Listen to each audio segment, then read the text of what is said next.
Welcome to the Business of Apparel podcast.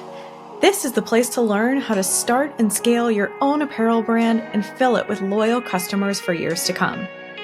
I'm your host, Rachel Erickson, owner and CEO of Unmarked Street, and I can't wait to share this episode with you. Welcome back to the Business of Apparel podcast. We only have 2 weeks left in this 40 to 40 series where I'm revealing lots of different secrets about me so that you can get to know me a little bit better. And these last 2 weeks are probably going to be a little bit more heavy hitters, similar to the episode where we recorded all about my husband and I deciding to be child-free by choice. There are a few other things that I don't typically talk about publicly or let out into the world. And so one of the topics that I want to talk about today is gender discrimination in the workplace. And this is something that I don't talk about a lot, number one, because several of the companies that I've worked for at the corporate level are very litigious. And so I've never wanted to put some of this information out there in a way that could get me or my family into a bind. I definitely am not looking for trouble. I'm not looking to blame anybody. But I do want to be really real with you that when I talk about my burnout story and when I talk about needing to leave corporate, it was because a lot of these different stories stacked up against each other. And essentially what made me sick and what made me feel like I needed to leave that environment was a deep unfairness in what was happening in my career in comparison to a lot of the other men around me. And so this is going to be a little bit of an interesting episode. I am not going to go in chronological order here because, anybody can go to LinkedIn and look up my resume and you can kind of figure out where the last place I worked was, or maybe where the first place I worked was. So we're not going to tell stories in order, but I do want to tell you a little bit about some things that happened to me in the workplace to just let you know that gender discrimination is out there. It's a real thing. If you are a young woman who is thinking about going into the fashion industry, I will say it didn't dawn on me that the fashion industry was going to be this way. And that sounds super naive now that I say it. And I will say that my naive tendency, especially around this subject, lingered for a really, really long time. And I used to be really vocal about it. I used to be really vocal that gender discrimination doesn't need to be a thing. I believe that, I'm a feminist. I believe at its core, all that feminism means is that you believe that women and men are equal, that they should be treated equal, that they should have equal opportunities, that they should be paid equally. That's all that feminism is. You don't need to be going out there doing anything radical. All you really need to do is believe that we as humans, regardless of gender, regardless of race, regardless of religion, whatever it is, that we are equal and that we all deserve the same opportunities. And so I believed that for a really long time. I was brought up a millennial kid. I was brought up in the 80s and 90s, believing that as a girl, I could do anything that the boys could do. And so this feeling, this ambition that I had, this like tenacity, this go-get-emness, like I really believed that I could overcome anything that was bad out in the workplace in the way of discrimination with hard work. And unfortunately, there were several things that happened to me throughout my career where I realized over time that some things cannot be overcome with hard work. And there are some things that we as women work extra hard to get to and still never get the opportunity. We unfortunately have to deal with certain things being said to us. I will also say, layering on the fact that I am child-free by choice and am not a mother and don't have kids, becomes also kind of a weirdness at work. Like you start to become this career-hungry bitch at work. I will say that right now. Like there's a persona that people apply to you if you live a certain lifestyle or if you don't live a certain lifestyle, especially as a woman. And I know that happens on men's side too. Like certain men are deemed as less responsible because maybe they're not fathers or maybe they're not married. And there is so much stigma that goes against so many different things that is not true.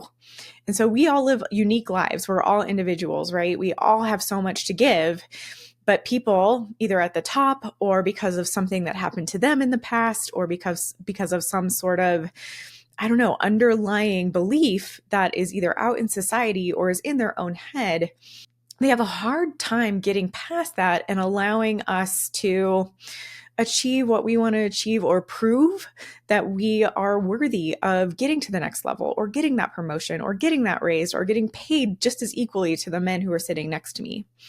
So I want to tell a couple of different stories today about things that did actually happen to me throughout my career. And again, these are in no chronological order.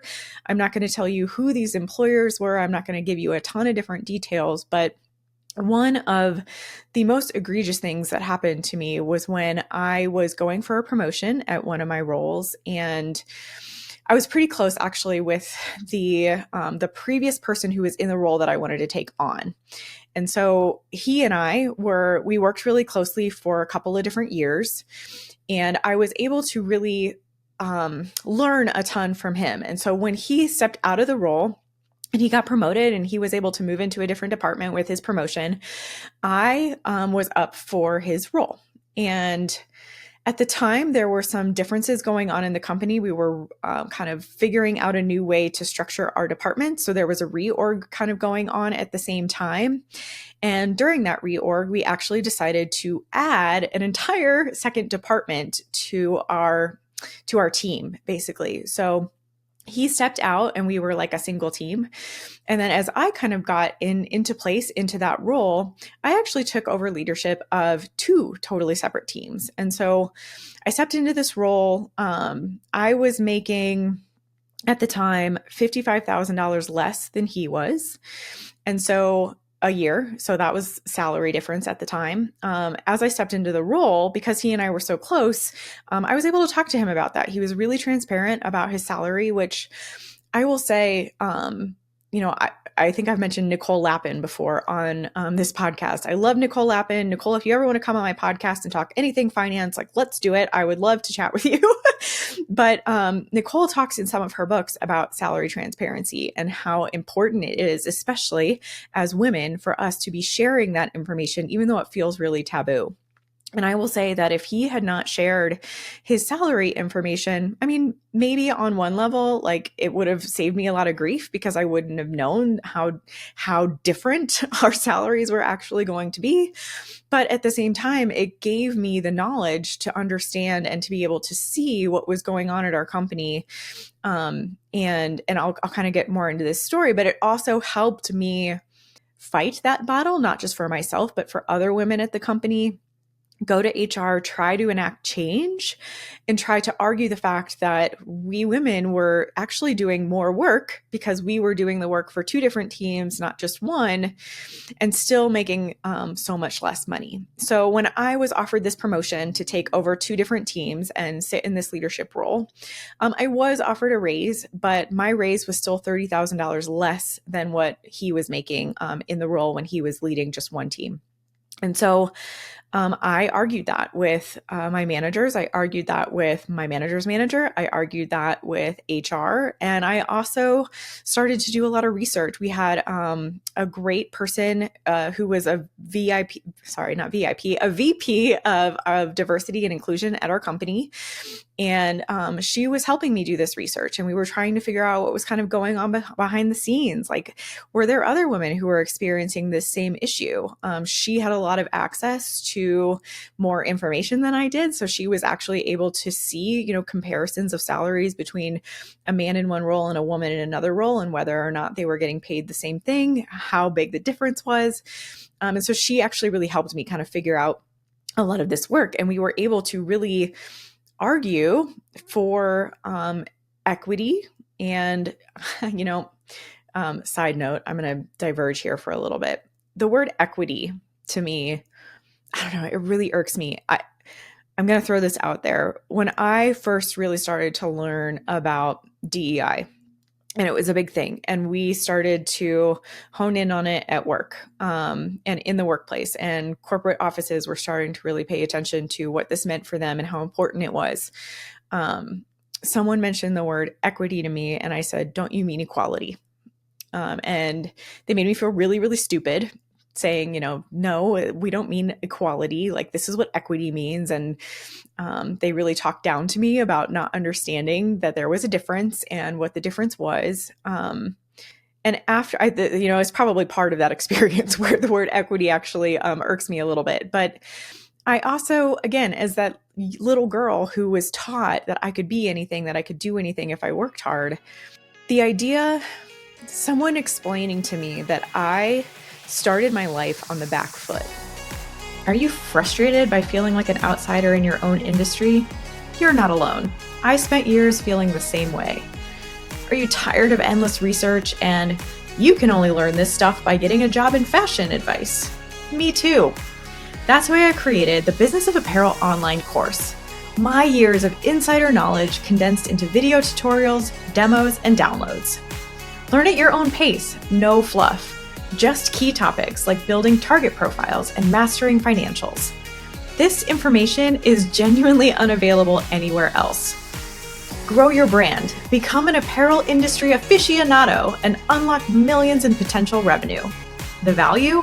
Over $50,000 with millions potential for your brand. Don't miss out. Sign up for the Business of Apparel online course today at thebusinessofapparel.com/course. That I started my career at a disadvantage. You compare it to sports, like, and you think about like going out on the golf course, and like I had a handicap when I started my career, when I started my life, just because I was born a girl. The equity part of that basically says we need to treat people who are less than or who were born without the same privileges as white men need to be given an upper hand or need to be given extra attention so that we can eventually be more diverse, be more inclusive. I almost resent that fact. And so I don't like the word equity. And I know that it's the word that's out there, but I still, to this day, really want to fight for the word equality. Like, I want to be considered equal.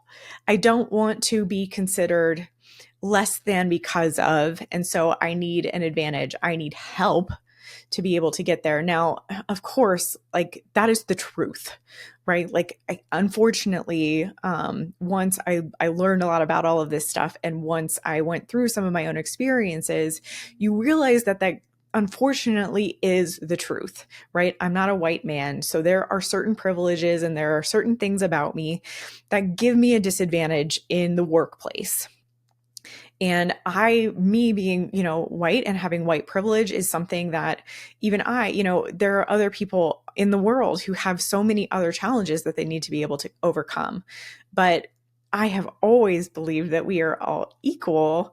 And so it really is a hard concept for me to understand sometimes that we're like assigning this handicap to people because of the color of their skin or because of their gender or because of their religion or because of their race. Like, I don't want to subscribe to that. And so we can talk about that ad nauseum. But that's just what I believe. I believe in equality.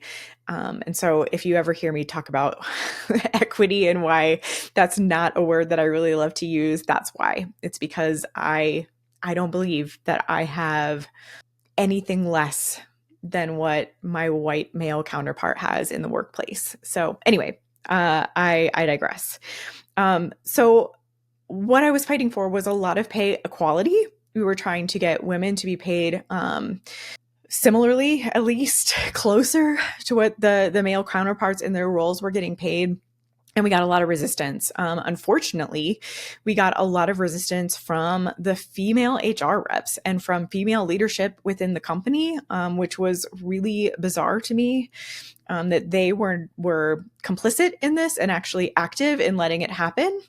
To this day, I don't quite understand how that can be a thing, but that is what happened. And so, unfortunately, we didn't get very far in a lot of our work there. And we ended up having to really take a step back when several of the women that we were actually fighting for raises for got let go from the company. And so at one point we saw a mass layoff happen where the majority of the people who were laid off were all women, and they were women who were being paid unequally. And so they were kind of on this list of women that we had been talking to. Not that their names were being used. I don't think I really, really don't believe or think that it was the work that we were doing with HR that got them fired.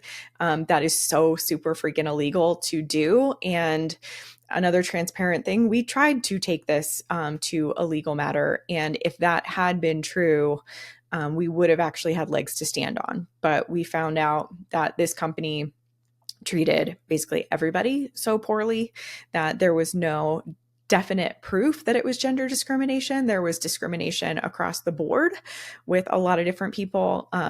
Almost everybody there hated their job. And so everybody had a story about how HR and leadership was treating them poorly. And so at the end of the day, we did not have legs to stand on. And there was no proof that those kinds of things actually led to firings or layoffs for certain people. And so I am confident in being able to say that the work that we were doing didn't result in poor results for anybody, but it also didn't result in good results because we didn't get anywhere with it. So that was a really frustrating situation for me to experience pretty early in my career. I kind of took that with me and protected myself a lot. I became there are some roles that I ended up taking afterwards that I put a very masculine front forward. And there were definitely times, I would even say in my last role, where a lot of people I think really hated working with me. They really thought that I was a big bitch, and they really thought that I was too outspoken, and that I was too masculine, and that I was too loud, and that I had too many opinions. And that was a whole other kind of discrimination that really hurt me, because at the end of the day, you hopefully know by now, like, one of the values that I hold very near and dear to my heart is kindness. And, I got into a lot of this freelancing because I was hearing about friends, and I was hearing about these companies who were hiring developers, hiring technical designers, hiring fashion designers to come do freelance work for them. And for some reason, they all have these stories about how the freelancers were mean to them. Like, I don't understand this. You're getting paid by somebody to do work for them, and you're going to be yelling at them about timeline. And, like, don't get me wrong, it can be frustrating to be a freelancer. And when your client decides to change their mind, or when your client doesn't get back to you in time, or when your client takes too long, like all of those things, or they can't pay you on time, or they can't pay their vendor. Like, there are lots of things that are frustrating about being a freelancer. But at the end of the day, you work for them. The amount of stories that I had heard about people being mean to these companies was just bizarre to me. And so one of the reasons that we really like to get out there and we really want to get in front of a lot of people is because we do lead with kindness and understanding. We understand that not everything is always easy, especially as entrepreneurs ourselves. Like, I'm trying to build this company, so I understand that sometimes a bill has to go, and sometimes you can't pay it because you don't have the funds. And so instead of yelling at somebody about it, we figure out how to work through it with them, make sure that we get them either on a payment plan, or we get them into some other way to pay us differently, or we take down our hours until they can pay us full time. Like, these are the kinds of things that you need to be able to do as a freelancer. Again, I'm totally digressing from this conversation, but these are the kinds of things that I really value, is kindness and understanding and reliability and honesty. And when people didn't see me that way, and I wasn't behaving that way because I was putting out this air of needing to protect myself, needing to, constantly be proving that I was worth the money that I had negotiated for. Like, that was just, it got me really, really uncomfortable. And so I started looking at myself in the mirror thinking, like, who are you? Like, you're going into the office today with a bunch of people who hate working with you. And I will say that that's something that I'm really ashamed of, but at the same time, know that there are a lot of women out there who feel that that's the only way to have a presence in the office, because otherwise you just get walked all over. And so I've tried a little bit of that. That's also part of my gender discrimination story. Like, being the woman in the office who wanted to have a voice, who knew what she was doing, for God's sake. Like, I knew how to run the department. I knew how to lead. I knew the right processes, and still people didn't want to listen to me. And so because of that, you kind of create this person that you don't really want to be. And so that's part of it. The last story that I want to tell today, it's not funny, but it's kind of funny when I think back on it now.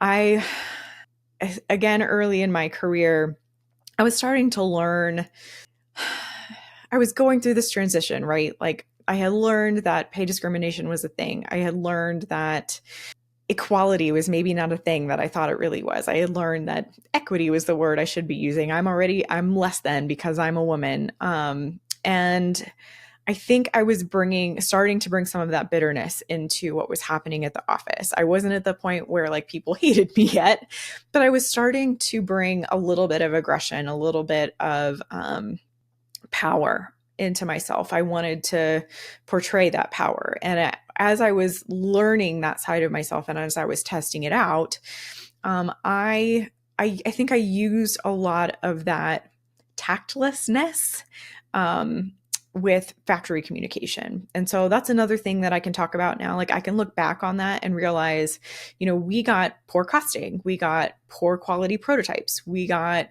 late production, all of that stuff, because I wasn't always very nice to my factories. And so that's another thing that we really like to bring to the table.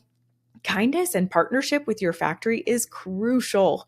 If you have someone on your team who is constantly blaming your factory for everything, which I've seen way too much in my career, like it is bad out there with people blaming factories for everything that's going on. If you have an environment like that in your own workplace, know that if you turn that around and you can figure out how to get your factory to almost be a friend, be a partner to you, like work with them in a friendly, kind way, understand maybe what's going on their side, explain things a little bit better about what's going on your side, that is going to amplify the quality of everything that you're getting out of them. Timing, costing, quality, all of it is going to improve if you have a better relationship with your factory. And at the time, I didn't know that. And so I was probably sending some not very nice emails to people. We were doing some factory visits, and I think I was kind of harsh on a couple of different factories. And in my annual review that year, I was told by my manager to go have a baby so that I could become a nicer person. And I quit the next week. I have never been so insulted. Now, I was really young at the time. We hadn't actually made the decision yet to be child-free. We were still discussing what was going to be right for us. We were still in our late 20s. So this is a job that I did not expect this from. This was actually a woman manager who told me this. She told me that I needed to go have a baby to become a nicer person. And I don't think I've ever heard anybody ever say anything like that to me since. I cannot believe that another woman said that to me. That is one of the stories that just really still fires me up. I do not believe that women who don't have children don't have the ability to be nice. I actually think those of us who don't have children absolutely have the ability to be nice more often because we have a little bit more freedom. We don't have a lot of the same stresses in our life. We have more time with ourselves. We have more time to get to know ourselves. And so I actually believe the opposite of that. And you can argue that with me all day long. Like, look, the point that she was trying to make, and she backpedaled really fast. The point that she was trying to make was that I needed to learn how to care about other people. And by having a baby, she believed that I would learn how to be nice to other people and care about other people by needing to care for a child. And so on some level, I guess I understand where she was trying to get with that. But she did not see me. She did not see what was really going on with me and what kind of journey I was going through. And so that comment to me was really uncalled for and really inappropriate. I also think about all of the different women who maybe would want to go have a baby or have a child or get pregnant and can't, and to have someone say that to you, to your face, in the name of becoming a better person or the name of like saving your soul so that you can be nicer, was really appalling. So a couple of my really fun stories with gender discrimination. As a woman in the corporate workplace, like those things add up over time and they eat away at you over time. And it becomes a battle that you don't know if it's worth it to continue to fight. And so I left corporate to start my own business and to become my own boss and let myself lead. And now I get to be a much better boss to the people who are on my team. I get to choose to pay them more than they're even asking for because that's what they deserve to make. I get to choose to hire some of the best women in our industry and allow them to work from wherever they want to work from. I get to allow them to make whatever schedule they want to make. I get to allow them to dream big about what their career goals are. And then we get to put a plan in place to make that happen for them. These are the kinds of things that I get really passionate about here at Unmarked Street. Not just what kind of clients can we help, but the more clients that we get on the books, the more people that we can have on our team, treat them well, and like eliminate this gender discrimination nonsense that is going out in the world. So that's part of my story today. If you were part of any of these stories and you recognize where the companies were or where it's coming from, I just ask that you maybe please not share that publicly because, again, we're trying not to name names. We don't want to be getting in trouble with any companies. This is not slander. All of this information is absolutely what happened to me. Now, I understand there are different sides to every single story, but this is my version of my story. And none of this was lies. None of it was slander. But we don't really need to get into that conversation with any big companies who are making billions of dollars. That's just not where I want to take my life. So I appreciate your guys' attention today, telling these stories. I appreciate your understanding that this was a really tough subject for me because of fear. There's a lot of fear that's out there. I know a lot of women are really afraid to come forward and talk about what's going on in their roles, in their companies, because they're afraid of those kinds of repercussions. And that's why it's taken me years to tell this part of the story. So, again, I appreciate your discretion here and I appreciate your time to listen. Thanks so much, and I'll see you next week. Thank you so much for listening to the Business of Apparel podcast. I would so appreciate hearing your thoughts on the show. And if you know someone who could benefit from it, please share it with them. My biggest desire is to help other apparel professionals understand the nuances of our industry so we can all work toward making better product for a better world. If you would like to connect further, I'd love to invite you to send me a message through my website, thebusinessofapparel.com, where I do weekly trainings through my YouTube video channel, a weekly newsletter, blog articles, and so many more resources to help you start and scale a profitable apparel brand. This podcast is produced by Box 7 Media, who I cannot speak highly enough of. If you're looking to start your own podcast, you can reach out to Jeremy at Box 7 Media on LinkedIn anytime.